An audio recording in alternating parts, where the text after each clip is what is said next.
Welcome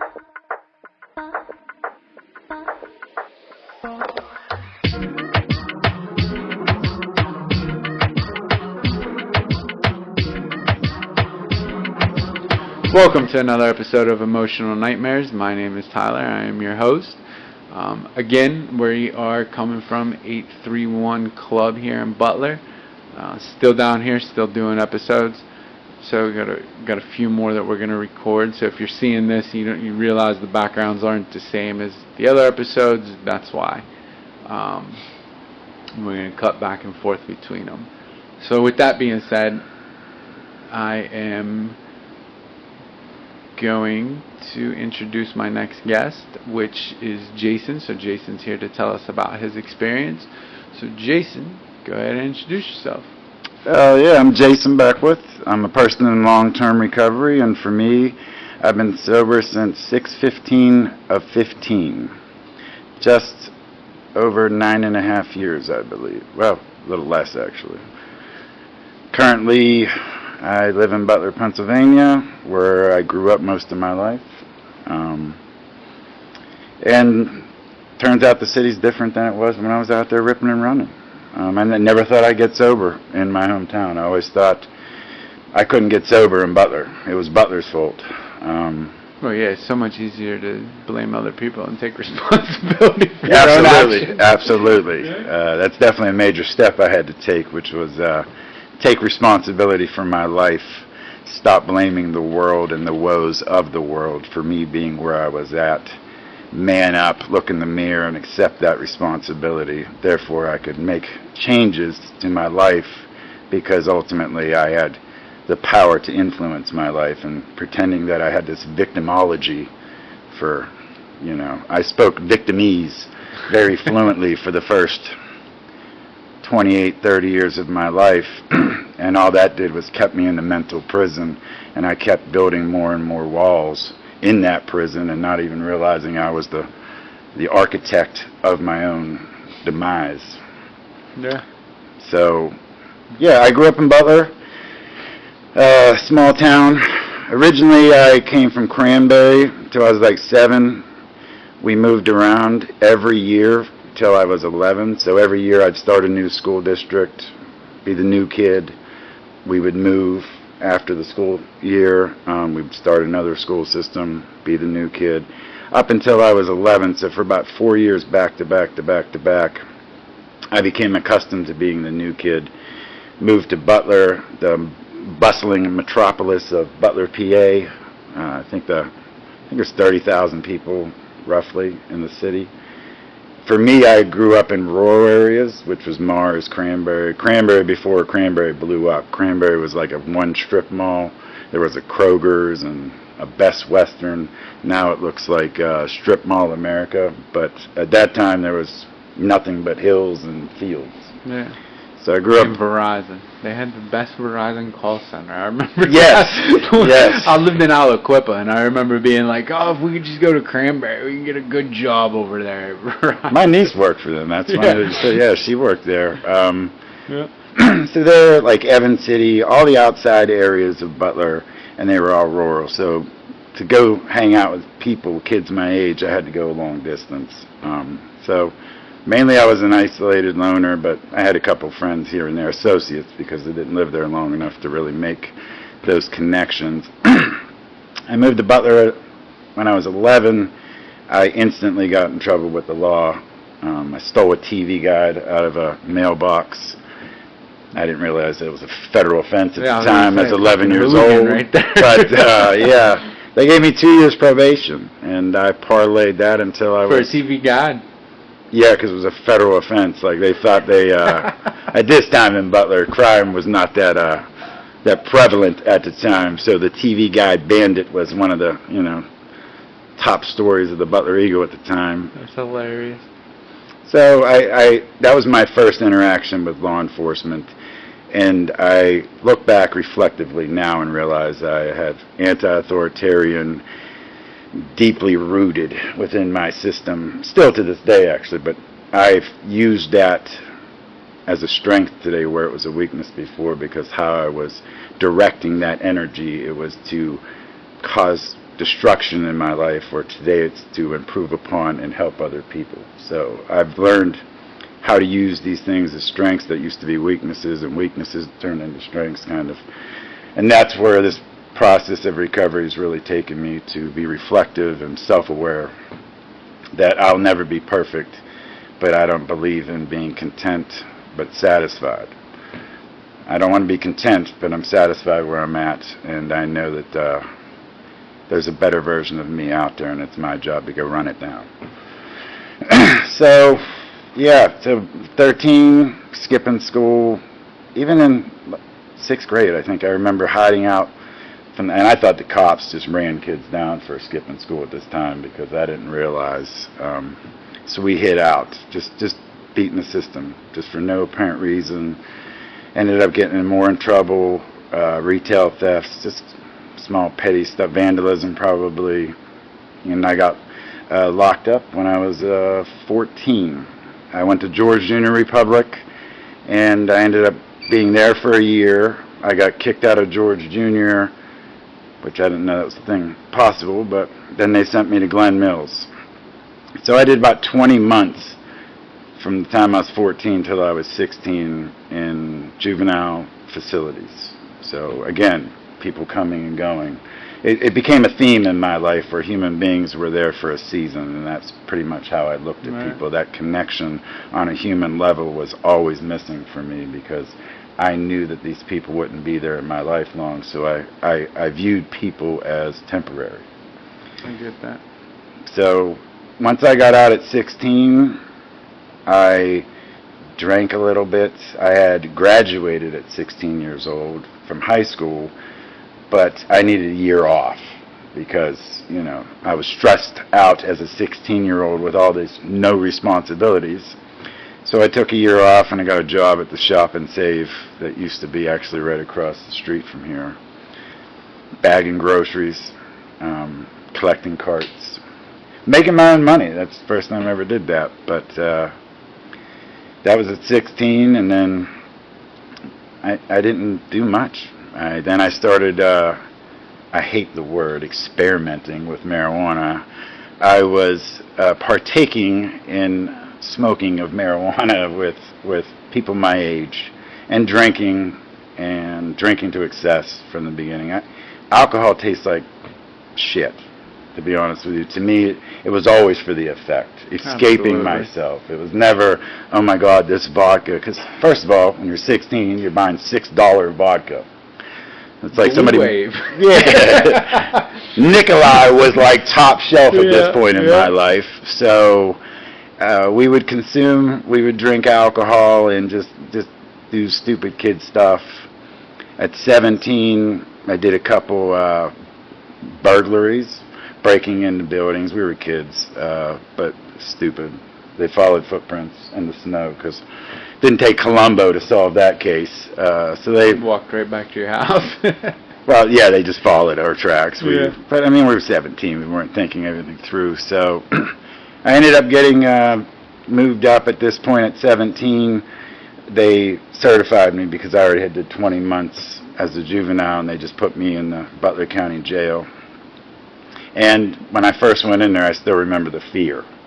Like, oh my God, there's going to be Bubba in here, and I'm going to have to stab somebody, or there's going to be something crazy happening, and I'm not with that. And the first night I was there, somebody filled out a commissary sheet. This was in the 90s, so we're talking.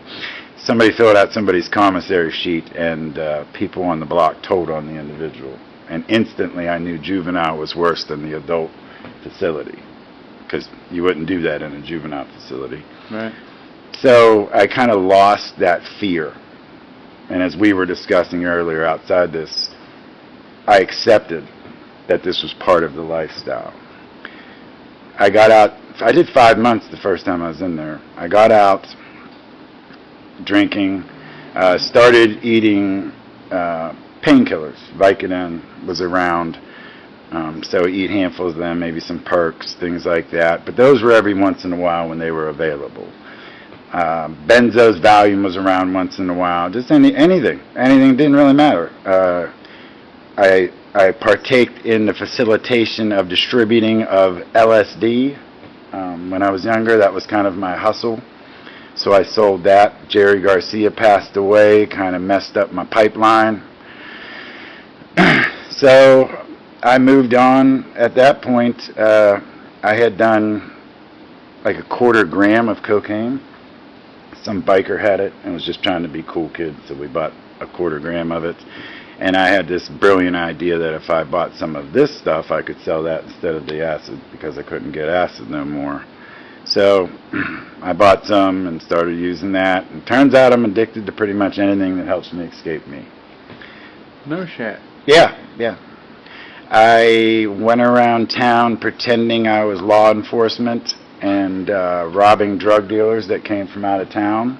I call it robbing. They willfully handed over the products using words like felony narcotics and things like that. And everybody told, too. That's crazy. They were telling their own connections, and I wasn't even a police officer. And I thought I had won the lottery with a great move to be able to continue my habit. And it was like that game show, Tell 'em What He Won, Bob. Years and years and years of jail stays and rehabs and miserable existence. You know, leaving rehab thinking that you win, and you end up having a big L on your... I tricked my counselor. Oh, guess what? What did you get for that? Oh, I get to go home and live a miserable existence, go to jail, and collect all these misconceptions I had about life, like I was always trying to get over. So I ended up having a problem with cocaine. I had a problem with alcohol. I'm an alcoholic. I drink it in excess till I black out, wake up with puke beside me, that kind of... Blame it on the girl that was with me. Like, hey, what did you throw up for? It was you. Tons of problems with drugs. And then I brought up the story about how I did that thing because we ended up removing somebody's... They handed me a bunch of money, and I went in one door and went out another door. And they came looking for me, so we moved to Florida when I was 21. Speed it up because we all know how to get high. If you're on here, you probably... Moved to Florida, and at that time it was alcohol, marijuana, and obviously the cocaine when it was available. Moved to Florida, became a full-fledged alcoholic down there and pothead because I didn't have the connections, didn't even look. I ended up getting a job right away. I worked at the same company for like 4 or 5 years, drank every weekend, every day off pretty much. And then I got hurt playing football down there and was prescribed Oxycontin. I remember it because they were 20 milligram and they were small, round pills. And I had been used to eating Vicodin ESs, which are 750s. They're like a horse pill almost. And you're eating 20 of them, and the acetaminophen's killing your stomach. And I'm not making light of it. This is just my story. And I seen these small ones. So as I'm an addict, I ate 2 right away and instantly threw up. Well, probably within seconds, threw up. But I didn't care that I was throwing up because of the euphoric feeling that I had. Like, I disregarded the fact, like, I'm sober, been sober 9.5 years roughly. If I get sick and need to throw up, I try to swallow my spit. I try to do everything not to throw up. I don't like doing that. But in that lifestyle, throwing up means more than likely you either got something really good, in my mind, my sick, twisted... I get it. I mean, the first time I did heroin, that was the thing. Like, I threw up everywhere and was like, oh, this is so great. Yeah. You know what I mean? And, like, it's just disgusting. Like, that's disgusting. Just my mindset, you know? And instantly, it had a hold of me because of it helped me escape reality. It helped me escape me, the anxiety of being me, the fear that somebody would see me, the false persona and facade that I was putting out to the world because I was so fearful and fear-driven as a human being, that using Oxycontin, it just made me... Not only did it remove the physical pain, the mental pain, the worry, the anxiety, gone. It was like the super warm blanket put over top of me. But there's a price to pay, and at that time I didn't realize that there would be a price. So I ended up getting prescribed down in Florida Oxycontin for like 4 years. Of course, those were the doctor mills. Yeah, it was... Back then. One doctor to the next. Yeah, and there was... And listen, it is what it is. I take full responsibility. I was already an addict at the time, but it definitely plays a role in my life of the openness of the availability to get OxyContin 40s, 80s, and we're talking, I think I was getting 270 80s towards the end a month. Yeah, I mean, in my active addiction, I ended up in Florida, out, not to live, like we would just go down once a month, drive down there, because you just go from one doctor to the next doctor to the next doctor to the next doctor, and they would all just fucking hand you script after script after script after script. Cash payments. Yep. Then come up here and sell it $1 a milligram. It was awful. Yeah, supply and demand. I mean, that's eventually I ended up, I had a son, my son that I was talking to you earlier about, helping me with maybe editing or doing something like that. I had him in 2000. I went down there in 97, 3 years, had him in 2000, was still working. Wasn't causing me much. It was causing me issues in my life, but not nearly what it ended up. So I ended up using OxyContin until about 2003. For about 4.5 years, I ended up breaking up with my son's mother, moved back to Pennsylvania. I took 270 pills with me. I thought, I had been dope sick twice, that phrase. Didn't know that that's what it was. I thought I ate bad hamburgers twice. I didn't even know that I was dope sick. Like, I remember vividly it happening, but I'm like, oh my God, because it just, coincidentally, I had hamburgers both times. I was like, man, there must be some rotten meat around here. Came back to Butler, and all my friends had moved up to heroin at that time, IV drug using of heroin, and it was, I looked at them as they were, I'm going to say it because I used to say it better, they were junkies. I wasn't. I had a prescription, so. Of course. Even though one molecule difference of what they're using, but mine was prescribed and mine was from a doctor. Even though I hadn't had pain in 4 years, it's still, I was able to justify those behaviors. I was able to do that, and most of my friends, because heroin hit the wave it hit here, all the people I grew up with, at least in that circle, had already moved up and on to heroin. Had 270 pills ran out, and I remember the day that they ran out because I was laying on a couch, and my buddy, who had already moved on, told me I was dope sick. And I was like, man, I'm dope sick. I wasn't doing heroin. He's like, you're dope sick. So I didn't want to believe him, but it was my first experience of being dope sick and realizing it. The other 2 times I didn't even know it. And he's like, look, you snort this little bump right here and you'll be fine. And it took me maybe an hour or 2 of negotiations in my brain to say, justifying it, I'm not using a needle. And I snorted it, and instantaneously that sickness was gone. And I was like, wow. And it was even stronger than the OxyContin, which I didn't think was possible at that time. Either that or it hit me different. I don't know. All I know is I felt like it was the first time I did the OxyContin again. So for about 2 weeks, I snorted it, and then my habit increased, and economics became a factor. And somebody told me that if I were to IV use this, I could use 2 bags instead of the 10 that I was using. And I overcame my fear of needles because of economics. I don't like needles even to this day, but I've seen a lot of people overcome their fear of needles in my life. Absolutely. And I started IV using heroin. 2003, I did that for like 2.5 years, and I realized my life was, I'd lose like a Backstreet Boy in 30 days. Like I got this big ass head, man. I walk around, I lose 50 pounds. I look like a coat rack walk. And we think we look good. That's the view. Yeah. Like I'm looking in the mirror, I'm like, I can see my ribs, my heart beating through my shirt, stunting on it. Look at this tight ass shirt I got on. Yeah. Yeah, man, I walked into rehab at 94 pounds. I was like, oh, man, I look good. And then, like, when I sobered up, I looked at myself and I was like, holy fuck. The body dysmorphia. Yeah. And your ability to see that you're walking around looking like you should be in that TV show, The Living Dead, or Walking Dead, or whatever that show. I didn't see it yet. I'm waiting to. But and you think you look good because, again, you build up these false realities to support or protect you from what you know to be true, is that you're not living correctly, you're dredge on yourself and other ones around you, and that shame inside of you your ego defends it with creating a reality that makes it supportive to continually do this, and justifiably. So then I realized that, so I knew I had to get off the heroin, so I moved back to Florida.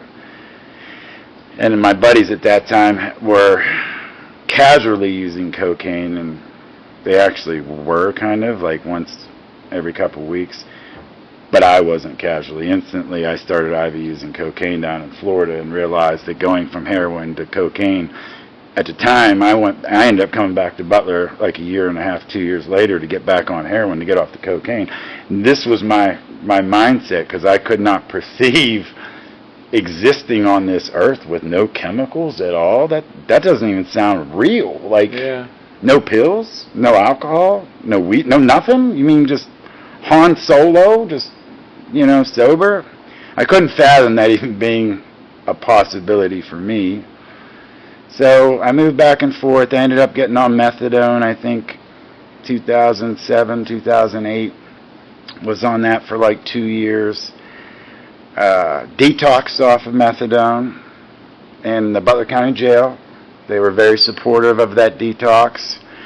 They put you in a cell and gave you what they call comfort meds. I don't know who came up with this They were not very term. There's no comfort involved in that. No, they're not. And I physically had tremors for 6 months. 6 weeks. Couldn't sleep. Miserable existence. And I know people are like, well, you're in jail, it's not supposed to be comfortable. I get all that.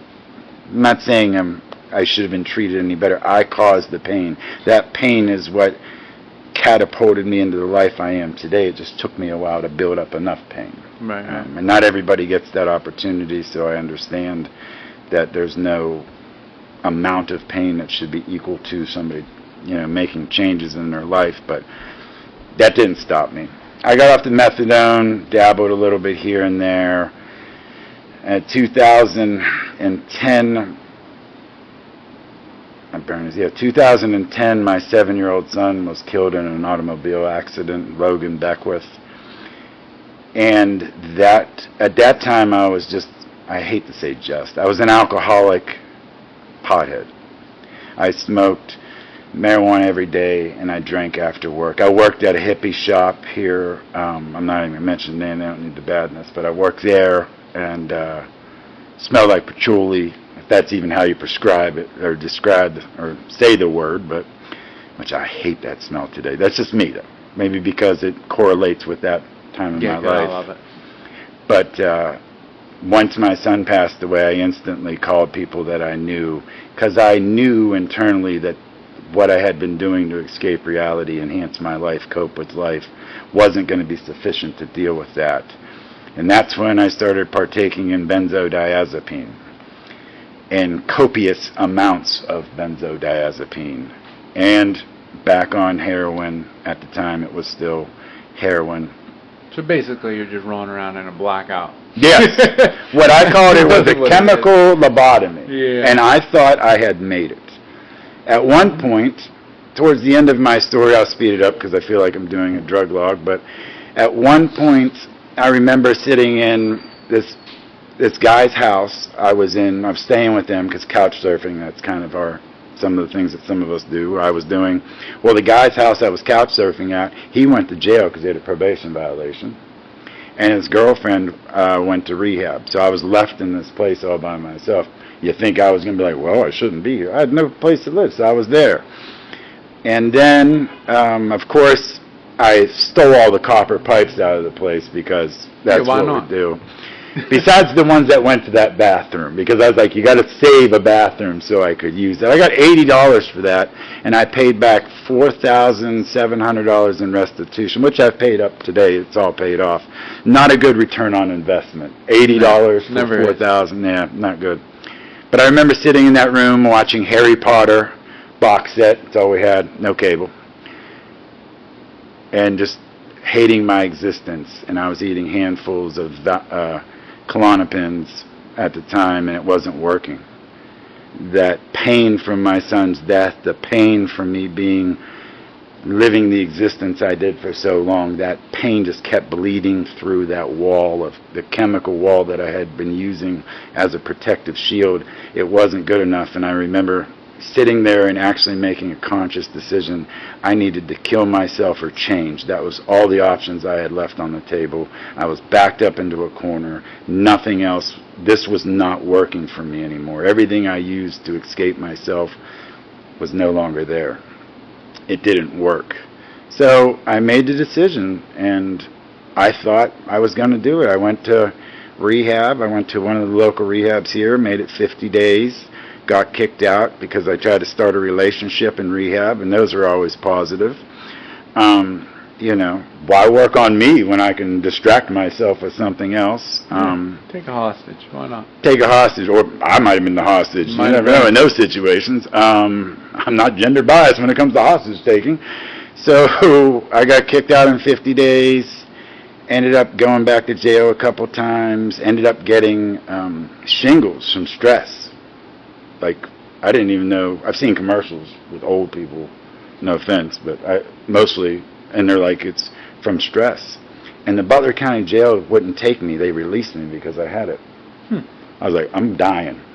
If the jail letting me out, I'm dying. Yeah, that's gonna happen. The local hospital gave me Vicodin.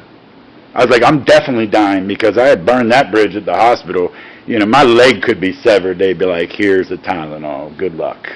Because I'd been there probably 30 times with fake ailments, and I had the whole walk down with a bad back. We get pretty good at learning what to say and everything. But so I got there, and I went back to rehab one more time, and 50 days.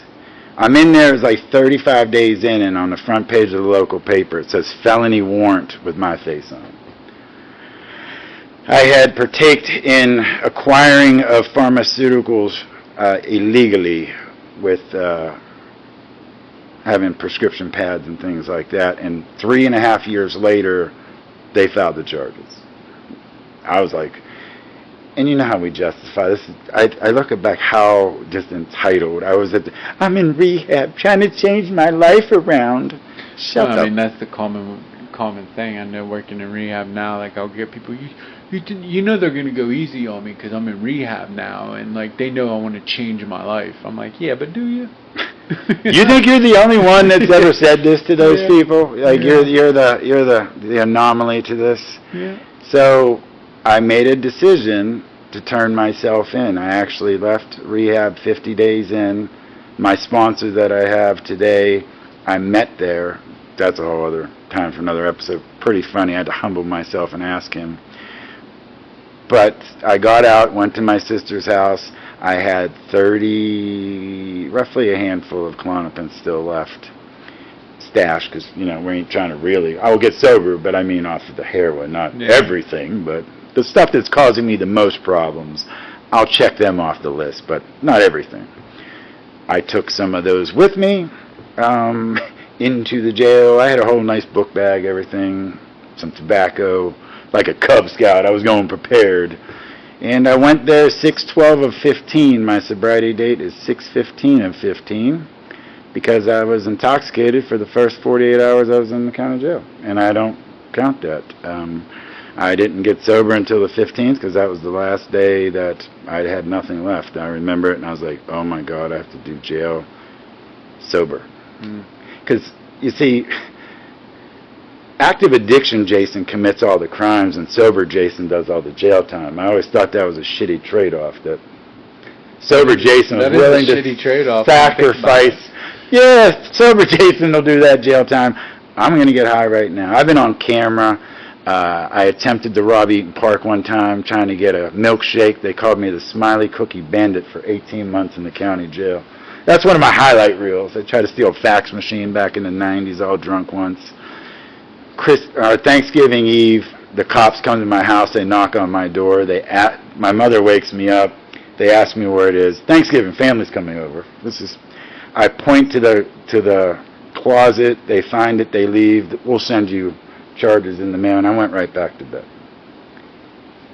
0 F's given. You know what I mean? Like, this is just the mentality that I had. But once I went to jail in 15, I had this epiphany. In 15, I would have been 38 years old. Drugs and alcohol were my problem. like, I had defended drugs and alcohol like an abusive relationship. Like, every time I'd get out of jail, it would be whispering in my ear, it would be different. I won't hurt you this time. We'll just do it on Fridays or Saturdays. I've been the only one there for you this whole time in your life. You're going to get rid of me in your time of need? And every time I'd fall for that bullshit, and it would beat my ass. Every time. And every time I'd welcome it back with open arms, expecting a different result, and end up in the same jackpot. But this time, in the jail cell, I was like, drugs and alcohol are my issue. So I applied to get drug court here in Butler, got denied. I still hold this resentment. I'm going to have to work on that one.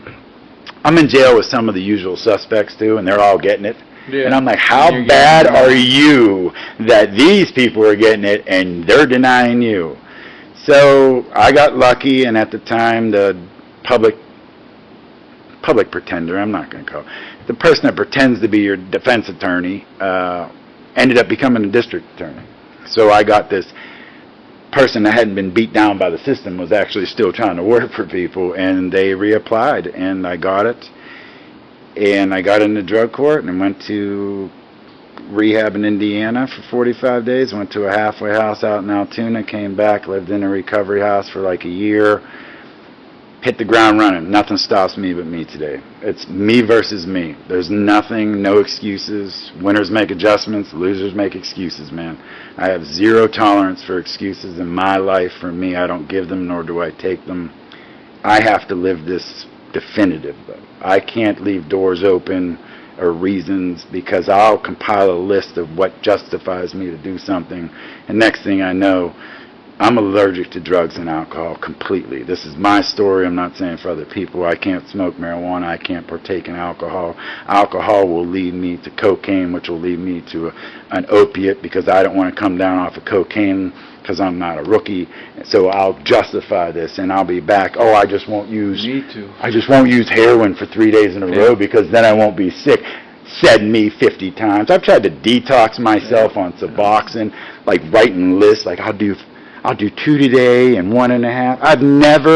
I've tried to detox myself off a brick of heroin before, writing down a schedule. Day 1, 10 bags. Day 2, 8 bags. I've never made that in my life, but I've done it 5 or 6 times. Like, I've convinced this time it'll be different. So I got out. I'm for MATs, but they weren't part of my story. They kept me alive long enough. I was on Suboxone a couple different times prescribed, and I was on methadone a couple times. And though at that time I wasn't ready, they definitely kept me in the game long enough to get it where I'm at today. I hit the ground running, abstinence-based. Alcoholics Anonymous is a big part of my personal story. I do believe that there are many different pathways, as long as it's a pathway on bettering myself, helping other people, remaining teachable, and just continuing to evolve as a human being as we go. I don't believe in, I'm never going to make it. When I say I'll never use again, people sometimes get offended. If I continually do what I've done for the last 9.5 years, research and development have proven to me that this system works. That when I'm faced with adversity today, I seek out what the solution is, or how can I make the situation better. I might not be able to change it, make it, like, how can I grow from the situation? That's been an amazing turn of event for me. Just growing. Sometimes just growing from something. Things suck. Life sucks sober. I had that misconception too. You get sober, you're like, everything's going to be great, my life's going to be lovely, and then you get faced with adversity, and you're like, wait a minute, this wasn't in the catalog. Yeah, it turns out life shows up with or without my permission today, and I accept that that's going to happen. I try to influence my future, but ultimately realize I don't control it. But I definitely try to influence. I consider the future Jason when I make decisions today, which I've never done. I consider the future me. I make decisions today that don't benefit me immediately. In fact, sometimes they take away from me immediately, but they flourish. I plant seeds that end up, and that's what I've managed to do. I currently have 3 businesses. I made my own programming for drug and alcohol. I created my own program. It has like emotional intelligence. It has a bunch of different things in there, from CBT, RBT, DBT, emotional intelligence, some kind of 12-step motivational. It's got a bunch of things that I just incorporated into one, because I thought I didn't want to see people not be able to get sponsors based on their using of MATs. I didn't want people to feel like they're ostracized. Do we want to go down the rabbit hole? Yeah, not too deep, but I didn't want... Listen, I'm 100% with you, man. I get irritated when I go to the meetings. I have a good friend of mine that he, just like you just said, right? Because you just pointed out and said, like, I wouldn't be here if this didn't keep my life alive. And absolutely. Like when I first got clean, MATs weren't a thing. The only thing that was around was methadone, right? But like I always say, like, by the grace of God, I didn't have like Suboxone or something like that, because I would have been on it, right? Mm-hmm. And it would have prolonged me, or it might have helped me. I don't know, right? I don't know, so I can't speak to that. But I have a good friend of mine, man, that I love dearly, and you know, he did take MATs because that's what he needed to be able to get to where he is today. And like it pissed me off more than anything when I walked into a meeting and he was like, I need to get a sponsor. I was like, I can't sponsor you because like we're too close. We're too close. Like you're my best friend. Like I can't do it. I was like, but this man's got some sobriety time. Like maybe he can sponsor you. And he walked up and he said, and it made me look at people different. Yes. Because he walked up and he said, hey, you know, will you sponsor me? And they looked at him and he was like, well, I can't sponsor you because you're on Suboxone. And I was like, excuse me. I was like, hold up. I was like, you're the gatekeeper now? yeah, I was like, this is fucked up. Like, we can't tell people that. Like, that's not fair, because that pushes away, you know, and it did. Because I watched it with him where he was like, man, fuck that shit. And I was like, no. I was like, you know what, I guess I am going to sponsor you then. I was like, fuck it. Didn't have a what choice. other choice do I have? You know what I mean? And, you know, and thank God, like, he found his pathway to recovery. And, like, he found, you know, obviously he found AA. Yeah. And he found where, you know, he's no longer on MATs. And, like, he's, you know, many, many years of sobriety time. But it was because of that MAT. You know what I mean? And I hate when I walk into these meetings and I hear that from people, because I'm like, who the fuck are, like, I can't imagine looking at somebody and being like, you know what, you don't do what I like you to do, so therefore I can't sponsor you. Like, that's crazy. It's the Bloods, Crips, and Latin Kings of the recovery community. You've got the Alcoholics Anonymous that can't stand Narcotics Anonymous. Not all of them, because a lot of it is more intertwined today. But when I first got in it, it was like the Bloods and Crips. They were just back and forth. And then all of a sudden the Latin Kings or the MAT group comes in, and that's the only thing that they can agree upon at first, that this isn't real recovery, you shouldn't claim this. And although I've seen some negatives, I've seen people sell their scripts. I used to sell my scripts. Yeah. I've seen these negatives. With every positive, you have a negative. But there are people, and I have seen with my own eyes, there's a gentleman that I'm thinking of right now, just moved out of my house, got a GED, just got his certified recovery specialist. He has chronic pain. So, yeah, he's got chronic pain, and he chooses to use Suboxone as his pain relief / thing, because anything else he could take off and run. In fact, he made this sentence to me the other day. He said, one Xanax would make my life better. Unfortunately, I can't use one Xanax. So I just, you know what I mean? Like, it's like I couldn't even give somebody, because I could relate to this. I have an anxiety disorder. I could probably get them. And here's what would happen. I would give somebody my bottle, and I'd say, keep an eye on these, give me one. And I'd take that one. As soon as I felt that feeling, I'd instantly start looking for other people that had scripts. That way my bottle count stayed the same. Because my mind's always looking to beat systems instead of using my strengths. I'm 100% agreeance with you. I don't want to... Turns out there's sick people in these rooms, no matter how much time you got. Amen. They're still sick. I love the phrase, I hate the phrase actually, progress not perfection, which has never been told to me once correctly. Never. I've never heard it correctly. It's always to justify some bullshit behavior. Someone's always like, yeah, I have 2 girlfriends, but it's progress, not perfection. At least I'm not using drugs. No, progress, not perfection is to be said to yourself, not to other people. It's to tell yourself, I know you're not where you want to be, but you're not where you used to be, and you need to have compassion for yourself.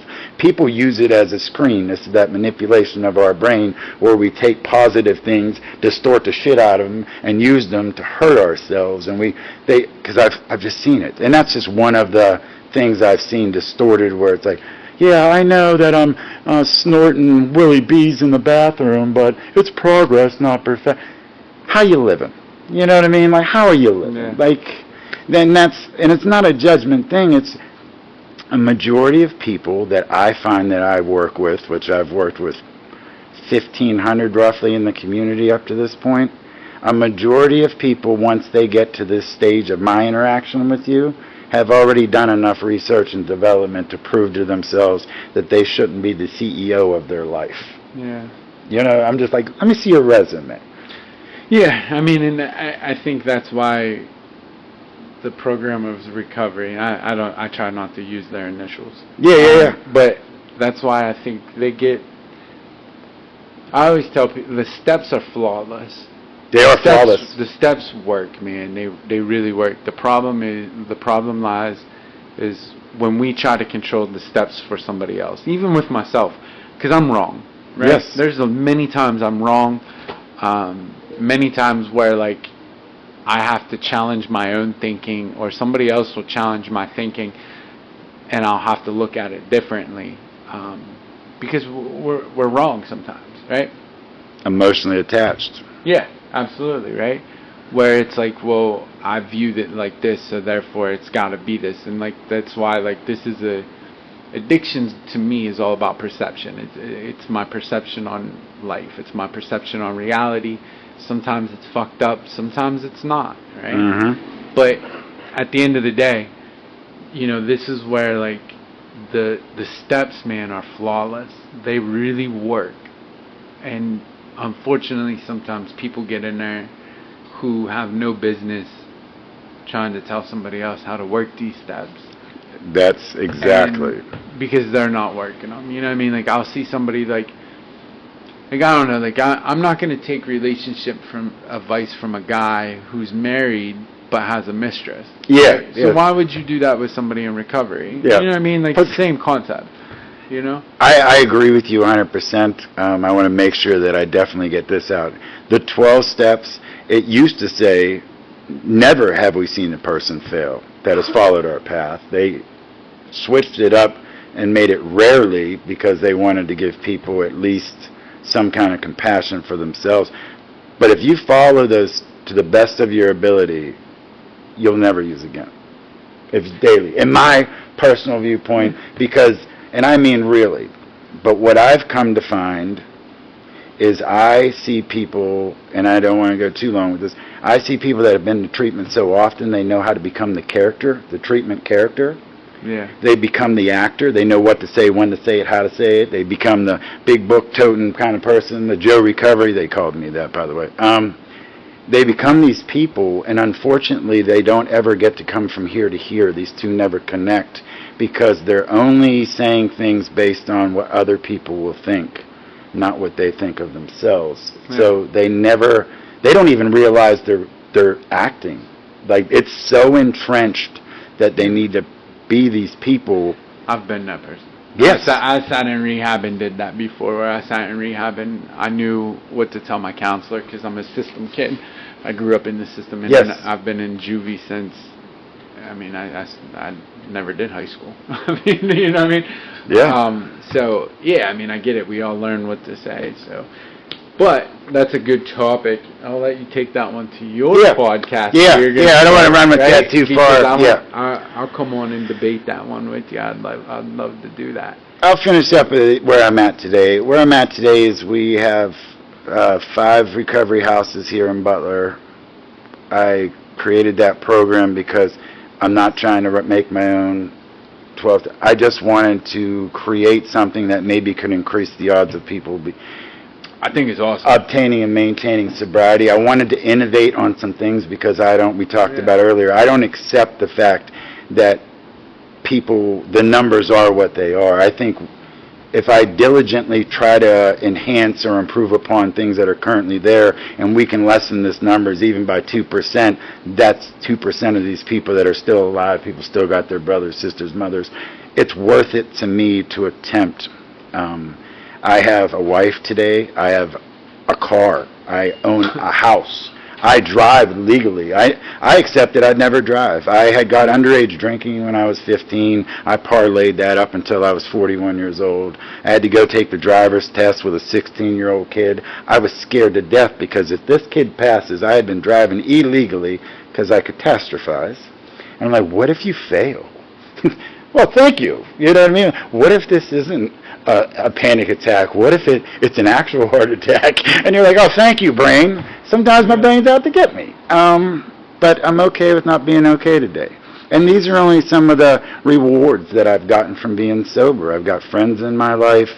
I'm responsible, which is weird to me. People look up to me and ask me for suggestions. And none of this would have happened, I think, if I didn't have a group of people around me that told me what I needed to hear and didn't give a shit what I wanted to hear. Yeah, amen. That's for me. And life is good today. I go to therapy still. I'm still involved in therapy. I am involved in a recovery center that we just opened up here. We're trying to get that up and running for Butler. I'm an advocate. I try to be involved as much things as possible. And I also got to remember there is a God and it's not me. And try not to take life too seriously. I'm blessed that I got to do this with you today because I've heard about you and like we share some similar things and like I try to remain open-minded to things, but I don't know. Sometimes I just I don't know everything, so I need to investigate and not be contempt before investigation. Yeah. So. But I enjoy my life today. I never would have dreamed in a million years I'd be sitting on this couch with you 9+ years of sobriety and with a bright future ahead of me based on whatever I invest into it. You couldn't have convinced me 10 years ago that this would be the case, and it happened rather quickly.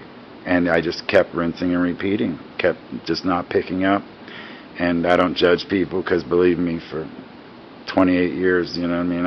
I could have passed lie detector tests in jail that I was never using again. That old jail through the glass. I'm done, and I mean it, and I did. Well, yeah, but once some doors opened up. Believe it. You know? So, and now my mission today is to try to help increase the number of people that obtain sobriety and stay in sobriety or recovery or whatever word that people are using. You know. That's really my mission for today, and enjoy my family. That's pretty much how I'm living today. But I appreciate getting to do this. Yeah, good conversation. I appreciate you coming on. So, as always, you know, could have been anywhere in the world today. You chose to stick it out here with us for these 48 minutes, so I greatly appreciate you. I hope that you were able to get something from Jason's story today where you could stay sober for just one more day, because that's all it's about. If you can stay sober just one more day, tomorrow looks a little bit brighter, if we can just get through the day. So, and I know sometimes that first 24 hours sober is damn near impossible. So if you didn't hear anything here today, you know, please keep tuning in. If not, you know, hey, call somebody for support. Somebody reach out to somebody, though. Pick up the phone and call someone. Don't call the dope man. So I appreciate you. Thank you. Thank you for watching.